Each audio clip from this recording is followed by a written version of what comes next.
এই হচ্ছে সকালের ভিউ।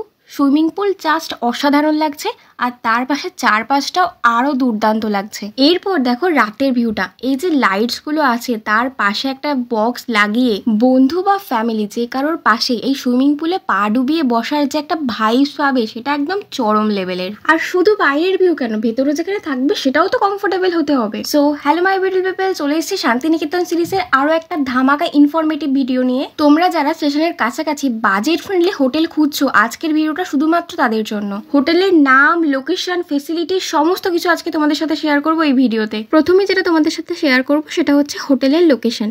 তো এই হচ্ছে প্রান্তিক স্টেশন, বাজে এখন 12টা 16। প্রান্তিক স্টেশন থেকে একটু এগিয়ে গিয়ে সামনে একটা 3 মাথার মোড় পড়বে, সেখানে তোমরা টোটো পেয়ে যাবে। আমাদের সামনে অটো দাঁড়িয়েছিল তাই অটোতে উঠে পড়েছি। অটো করে যেতে ধরো ওই 12 থেকে 15 মিনিট মতো লেগেছিল, আর অটো ভাড়া নিয়েছিল 100 টাকা।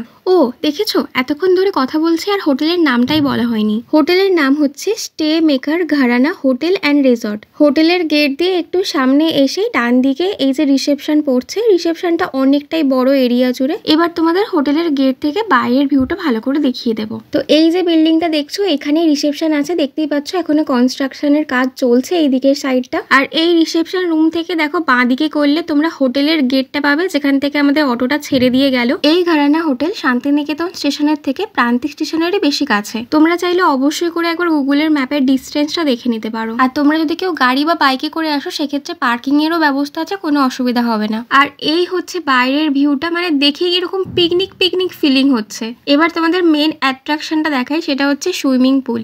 তো এখানে একটা অনেক বড় সুইমিং পুল আছে। রাত্রির বেলা আমি তোমাদেরকে দেখিয়েছি অলরেডি, লাইটও জ্বলে। তোমরা যে কোনো সময় মানে সিজনাল, অফ সিজনাল যখন খুশি আসো, এই হোটেলে থাকলে তোমরা কিন্তু সুইমিং পুল ইউজ করতে পারবে। হ্যাঁ, এবার শীতকালে এলে হয়তো রাত্রির বেলা সুইমিং পুলে নামতে পারবে না, কিন্তু সকালের বেলা অবশ্যই করে তোমরা পানিওয়ালা ড্যান্স করতেই পারবে। এই হোটেলে তোমরা 3 টাইপস অফ রুম পেয়ে যাবে, একটা কটেজ, একটা ডিউলাক্স আর একটা ডরমেটরি। সেই সমস্ত কিছু তোমাদের এই ভিডিওতেই দেখিয়ে দেবো, তাই পুরো ভিডিওটা ভালো করে মন দিয়ে দেখো। এই যে এত বড় গ্রিন গ্রাউন্ড দেখছো, এটা কিন্তু বাচ্চাদের জন্য একদম আদর্শ, কারণ এটা পুরোটাই প্লেগ্রাউন্ড। শিশু থেকে আরম্ভ করে সুইং সমস্ত কিছু বাচ্চাদের খেলার আইটেম এখানে কিন্তু আছে। তাই যারা ভাবছো ফ্যামিলির সাথে আসবে, বাচ্চা থাকবে, তাদের জন্য এই হোটেলটা খুবই ভালো হবে। ভিডিওটা কিন্তু ভালো করে মন দিয়ে দেখো, কারণ প্রত্যেকটা জিনিসের যেরকম প্রস থাকে সেরকম কনসও থাকে, আর আমি সমস্ত কিছু তোমাদের সাথে একদম অনেস্ট রিভিউ দেবো। এবার ফর্মালিটিসে আসি। ফার্স্টে তোমরা অনলাইন অ্যাপেতে বুক করছো, এখানে এসে একটা ফর্ম দেবে, সেখানে যে কোনো একজনের ডিটেলস ফিল করলেই হবে, বাকি যা আইডি কার্ড লাগে তো ওগুলো দেখাতেই হবে। এবার 3 রকম রুমের মধ্যে ফার্স্টে আমি তোমাদের দেখাবো কটেজ রুমগুলো। প্রথমেই তোমাদের বলে দিই, এটা অনেকেরই মনে প্রশ্ন থাকে, তাই ফার্স্টেই ডাউট ক্লিয়ার করে দিই, এই হোটেল কিন্তু সম্পূর্ণ কাপল ফ্রেন্ডলি, আর এই কটেজ রুমগুলো কিন্তু দুজনের জন্য একদমই পারফেক্ট। এবার বলে দিই, আমরা যেই সময় গিয়েছিলাম অবভিয়াসলি সিজনাল সময়ে, তো তখন 3টে রুমের প্রাইস আমি জিজ্ঞাসা করেছিলাম। তোমাদের কিন্তু আমি সিজনাল, অফ সিজনাল দুটোরই প্রাইস বলে দেবো। এই কটেজ রুমের প্রাইস শুনলে তোমরা জাস্ট অবাকই হয়ে যাবে, মানে এই টাকার মধ্যে সুইমিং পুল সমেত এত ভালো একটা হোটেল পাচ্ছ, শুনলেই মাথা নষ্ট। তার আগে এদের মেনু কার্ডটা একবার চোখ বুলিয়ে নাও যে কি কি পাওয়া যাচ্ছে, আর খাবারের রিভিউ তো অবশ্যই থাকছে, ভিডিওটা শেষে অবধি দেখো। এবার বলি এই কটেজ রুমগুলো 1 নাইটের জন্য কত প্রাইস, শুনলে অবাক হবে। এখানে তোমরা 900 টাকার মধ্যে রুম পেয়ে যাচ্ছ, তাও 900 টাকা নয়, 800 সামথিং এই রুমগুলোর প্রাইস। মানে এখনকার দিনে শান্তিনিকেতনের মতো টুরিস্ট প্লেসে সুইমিং পুল সমেত এত সুন্দর একটা গ্রাউন্ড নিয়ে হোটেলের ভাড়া মাত্র 900 টাকা, জাস্ট ভাবাই যায় না। এই কটেজ রুমগুলোতে কি কি থাকছে আমি তোমাদেরকে অলরেডি দেখিয়ে দিয়েছি, আর একবার মুখে বলেও দিচ্ছি। একটা বেড পেয়ে যাবে, 2টো পিলো পেয়ে যাবে, শীতকালের জন্য গেলে তোমরা একটা কম্বল পেয়ে যাবে, একটা ওয়ার্ডরোব আছে দেখলাম, চার্জিং পয়েন্ট 2টো আছে, এক্সট্রা টিভি ফিভি কিন্তু আর পাবে না, আশাও করো না 900 টাকার মধ্যে। আর এটা হচ্ছে বাথরুম। বাথরুম দেখে বুঝতেই পারছো অনেকটা বড়, মানে একটা গোটা রুমের মতোই বলতে পারো বাথরুমের সাইজ। আর বাথরুমে যা থাকে কুমোড, বেসিন, আয়না, বালতি, মগ এইসব আছে, এক্সট্রা কিন্তু তোমরা এখানে গিজার পাবে না। আর এখন যে রুমটা দেখাচ্ছে সেটা হচ্ছে ডিউলাক্স রুম।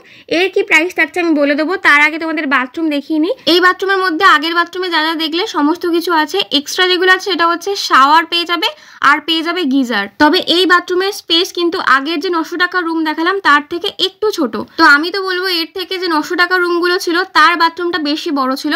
যাই হোক, এরপরে এসব বাকি রুমের ট্যুরটা তোমাদের সাথে শেয়ার করি। তো রুমের ভেতরে দেখতেই পাচ্ছ এখানে একটা আলমারি পেয়ে যাচ্ছ, যার সাথে কিন্তু মিরর অ্যাটাচড করা আছে। আর ভেতরে কাভারের মতো যার উপরে একটা হ্যাঙ্গারও লাগানো আছে। বাকি শীতের সময় গেলে ব্ল্যাঙ্কেট তো তোমরা পেয়েই যাচ্ছ দু জায়গাতেই। আর হ্যাঁ দেখো এখানে কিন্তু আলমারিতে লকারেরও ব্যবস্থা আছে, নিচে এরকম শু ক্যাবিনেট আছে। তো এটা হচ্ছে বলতে পারো অল ইন ওয়ান আলমারি। এরপরে তোমরা ডিউলাক্স রুমেতে কিন্তু টিভির ব্যবস্থা আছে, যেটা কিন্তু তোমরা কটেজ রুমগুলোতে পাওনি, মানে 900 টাকার রুমেতে পাওনি, কিন্তু এখানে তোমরা টিভির ব্যবস্থা পাচ্ছ। তো টিভি তোমরা দেখতে পারবে। এখন তোমাদের বাকি রুমটার বেডটা দেখিয়ে দিই। সামনে দেখতে পাচ্ছ একটা টেবিল রাখা আছে, দুটো চেয়ার আছে, আর এই হচ্ছে একদম কিং সাইজের বেড, পিলো আছে 4টে। আর একটা কথা বলে দিই, কটেজ যে রুমগুলো ছিল সেগুলো কিন্তু নন এসি রুম, আর এগুলো কিন্তু এসি রুম। দেখতেই পেলে এসি লাগানো আছে, কিন্তু কটেজ রুমগুলো তোমরা কিন্তু এসি পাবে না। আর এই এসি ডিউলাক্স রুমেতে তোমরা কিন্তু সাথে করে একটা অ্যাটাচড ব্যালকানি পেয়ে যাবে। ব্যালকানির বাইরের ভিউটা এসে তোমাদের সাথে আমি শেয়ার করি। আর এই হচ্ছে ব্যালকানির বাইরের ভিউটা। সামনে দেখতে পাচ্ছ কনস্ট্রাকশনের কাজ হচ্ছে, কিন্তু রাত্রির বেলা এখানে চেয়ার নিয়ে বসে তোমরা বন্ধুরা মিলে গপসপ ইজিলি করতে পারবে। তো প্রত্যেকটা এসি ডিউলাক্স রুমে তোমরা কিন্তু এরকম অ্যাটাচ ব্যালকানির ব্যবস্থা পেয়ে যাচ্ছ, যেটা কিন্তু খুবই ভালো। তো এবার বলে দিই এই এসি ডিউলাক্স রুমের প্রাইস। সিজনের সময় গেলে তোমরা কিন্তু এই রুমগুলো পেয়ে যাবে 1800 প্লাস জিএসটি। আমি তোমাদের সিজনের ভাড়া বলছি, অফ সিজন মানে আরও দাম কমে যাচ্ছে। সব ডিটেলস তোমরা কিন্তু হোটেল বুকিংয়ের অনলাইন অ্যাপগুলোতে পেয়ে যাবে। এখন তোমাদের যে রুমটা দেখাবো সেটা হচ্ছে ডরমেটারি। ডিউলাক্স রুমেতে যেরকম ওয়াশরুম ছিল সেম ওয়াশরুম তোমরা কিন্তু এই ডরমেটারিতেও পেয়ে যাবে। বাকি ডরমেটারিতে তোমরা এসি টিভি সমস্ত কিছুই পেয়ে যাবে। যে আলমারিটা দেখালাম সেটা আমি দেখতে পেলাম না, কিন্তু বাকি ডিউলাক্স রুমেতে যেরকম দেখলে অ্যাটাচড ব্যালকানি, সেটা কিন্তু তোমরা ডরমেটারিতেও পেয়ে যাবে। এই ডরমেটারি ডিউলাক্স দুটোরই কিন্তু সিজনাল ভাড়া থাকছে 1800 প্লাস জিএসটি, আর অফ সিজনাল থাকছে 1600 প্লাস জিএসটি। এবার অবশ্যই আগু পিছু কিছু হতে পারে, সেগুলো তোমরা অ্যাপেতেই দেখতে পেয়ে যাবে। এবার আসি এই হোটেলের খাবারের রিভিউতে। রাত্রির ডিনারের জন্য আমরা রুটি আর চিকেন ভর্তা অর্ডার করেছিলাম। চিকেন ভর্তাটা জাস্ট অসাধারণ খেতে, আর রুটি যেরকম নর্মাল হয় সেরকমই নরমই ছিল বেশ। আর এই হোটেলের আমি লেমন টি খেয়েছিলাম, সেটাও জাস্ট অসাধারণ খেতে ছিল। তো খাবার যতগুলো খেয়েছি প্রত্যেকটাই খুবই ভালো ছিল। এবার আসি আমার পার্সোনাল অনেস্ট রিভিউয়ের পালা। দেখো নন এসি কটেজ রুমগুলো যদি কেউ চাও জাস্ট এক রাত্রির জন্য থাকবে, একটুখানি শোবে, বাকি টাইম তো ঘুরতে ঘুরতেই সময় কেটে যাবে, সেক্ষেত্রে একদমই পারফেক্ট হবে। তবে এই জিনিসটা মাথায় রেখো, ওখানে কিন্তু বেশি ফেসিলিটিস পাচ্ছ না, যেমন গিজার, টিভি, এত কিছু আশা করো না, কারণ কোথায় 1800 একদম ডবল, আর কোথায় 900, বুঝতেই পারছো। তো এই জিনিসটা তোমার কিন্তু এক্সপেকটেশন ওইভাবেই নিয়ে যেও। এই নন এসি কটেজ রুমগুলো অবভিয়াসলি আমি যাদের বাজেট কম তাদের জন্য বললাম। এবার যাদের একটু বাজেট বেশি থাকবে, যারা আর একটু কমফোর্টেবলে থাকতে পছন্দ করবে, একটু রিল্যাক্স করতে পছন্দ করবে, তাদের জন্য অবশ্যই করে ডিলাক্স রুমও আছে, যেগুলোর বললাম যে 1800 হচ্ছে সিজনাল প্রাইস। তো এসি নন এসি দুটোই থাকার জন্য ভালো, ফেসিলিটিস ভালো, স্টাফ ভালো। তো এবার তোমাদের অনেকেরই মনে হতে পারে সবই তো আমি প্রস বলে যাচ্ছি, তাহলে কনস কি রইলো? হ্যাঁ, কনসও আছে, ভালো করে মন দিয়ে শোনো। এই হোটেলটা দেখতেই পেলে কনস্ট্রাকশনের কাজ কিন্তু এখন অবধি পুরোটা শেষ হয়নি। তার সাথে আর একটা কথা মাথায় রাখো, এই হোটেলটা কিন্তু বেশ অনেকটাই ভেতরের দিকে, মানে ধরো টোটো পেতে তোমাদের অসুবিধা হতে পারে। হ্যাঁ, এবার হোটেলের সাথে কথা বলে রাখলে তোমাদের টোটো পাঠিয়ে দেবে বা টোটো তোমাদেরকে আনতে আসবে। তবে যেহেতু ফার্স্টেই বললাম অনেকটাই ভেতরে, তাই কিন্তু টোটো চার্জটা ওরা বেশি নেয়। মানে ধরো সোনাঝুরি হাট থেকে আমাদের এই হোটেলে আসতে 150 টাকা নিয়েছিল, অনেকে আবার 200, 250 যা খুশি বলতে পারে। আর একটা জিনিস সেটা হচ্ছে এটা কিন্তু অফবিট প্লেসে বানানো, মানে আশেপাশে সেরকম বিল্ডিং বা বাড়িঘর সেরকম দেখতে পাবে না। তো যারা এরকম নিরিবিলি জায়গায় পছন্দ করে তাদের জন্য ভালো। আর যারা ভাবো একটু মেইন রাস্তার কাছাকাছি থাকবো, তাড়াতাড়ি টোটো পেয়ে যাবো, টোটো ভাড়া কম লাগবে, সেক্ষেত্রে কিন্তু এই হোটেলটা তোমাদের একটু অসুবিধা হতে পারে। তো ব্যাস এইটুকুই। এই কন শুনে যদি কারোর মনে হয় যে হ্যাঁ এটা কোনো ব্যাপার নয় আমার কাছে, তাদের ক্ষেত্রে আমি বলবো অবশ্যই খুব ভালো হবে, বাজেট ফ্রেন্ডলি হবে, বেশ ভালো। তো তোমরা অবশ্যই একবার ঘুরে আসতে পারো। আজকের ভিডিওটা কেমন লাগলো অবশ্যই আমাকে কমেন্ট করে জানিও। কোনো প্রশ্ন থাকলে আমাকে কমেন্ট করে জানিও, আমি আমার মতো করে অবশ্যই করে তোমাদেরকে রিপ্লাই করব। আর আজকের ভিডিওটা ভালো লাগলে লাইক করতে কিন্তু একদমই ভুলবে না। সাবস্ক্রাইব এখনো না করলে আমি কিন্তু এবার বাড়িতে গিয়ে খেয়ে দিয়ে তারপরে তোমার ফোন থেকে সাবস্ক্রাইব করে আসবো।